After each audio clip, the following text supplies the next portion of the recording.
इकाई 13 स्वच्छता निबंध।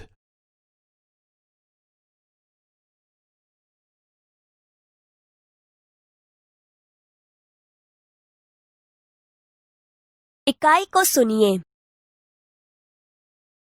स्वच्छता और स्वास्थ्य का घनिष्ठ संबंध है।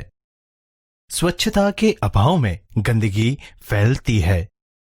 गंदगी रोगों की जड़ है। यदि हम स्वच्छता संबंधी सतर्कता रखें और उचित स्थान पर ही कूड़ा डालें तो स्वच्छ जगत सुंदर जगत का निर्माण कर सकते हैं, साथ ही स्वच्छ भी रह सकते हैं। एक दिन अजय ने मोहन को अपने जन्मदिन पर बुलाया। मोहन ने उसे उपहार में देने के लिए कहानियों की एक पुस्तक खरीदी। उसे रंगीन कागज में लपेटा और अजय के घर पर चल पड़ा। जैसे ही मोहन अजय की गली में पहुंचा, उसके ऊपर केले का एक छिलका आ गिरा। छी छी, कितनी बुरी आदत है सड़क पर छिलका फेंकना, मोहन ने मन में सोचा। उसने छिलका उठाया और इधर उधर देखा।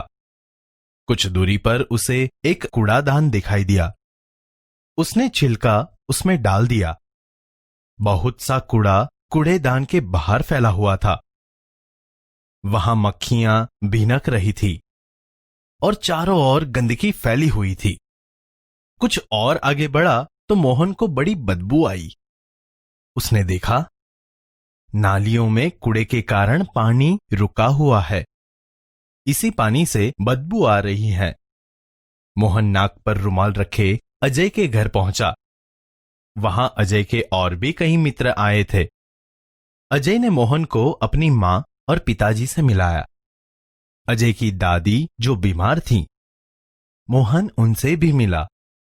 मेज पर खाने की चीजें रखी थी, जिन पर बार बार मक्खियां आ जाती थी। मोहन ने अजय से कहा, अजय, तुम्हारे मोहल्ले में इतनी गंदगी क्यों है? क्या नगर पालिका इसे साफ नहीं कराती? अजय की माताजी ने कहा, बेटा, नगर पालिका की गाड़ी आया करती है। जगह जगह कूड़ेदान भी है, पर कुछ लोग उनमें कूड़ा नहीं डालते। वे कूड़ा सड़क पर ही फेंक देते हैं, इसीलिए सफाई नहीं रहती। दूसरे दिन पाठशाला में मोहन ने अपने अध्यापक को यह बात बताई। अध्यापक ने कहा, तुम ठीक कहते हो मोहन, गंदगी बहुत से रोगों की जड़ है। नगर पालिका का काम नगर को स्वच्छ रखना तो है, पर हमें भी नगर पालिका की सहायता करनी चाहिए। चलो एक दिन हम सब अजय के मोहल्ले में चले और स्वयं सफाई का काम प्रारंभ करें।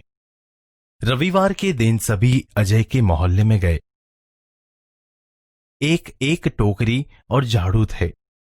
सड़क पर झाड़ू लगाकर उन्होंने कूड़ा इकट्ठा किया, नालियों की सफाई की और पानी का रास्ता बनाया। उनमें मक्खी और मच्छर मारने वाली दवा डाली। कूड़ेदान पर ढक्कन रखा।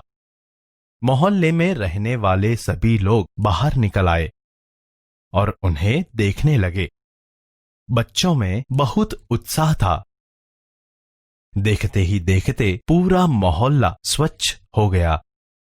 अध्यापक ने लोगों को समझाया कि वे घर का कूड़ा कूड़ेदान में ही डालें।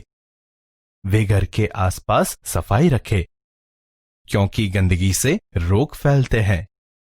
उन्होंने कहा, मेरी पाठशाला के बालक सप्ताह में एक बार यहां आया करेंगे।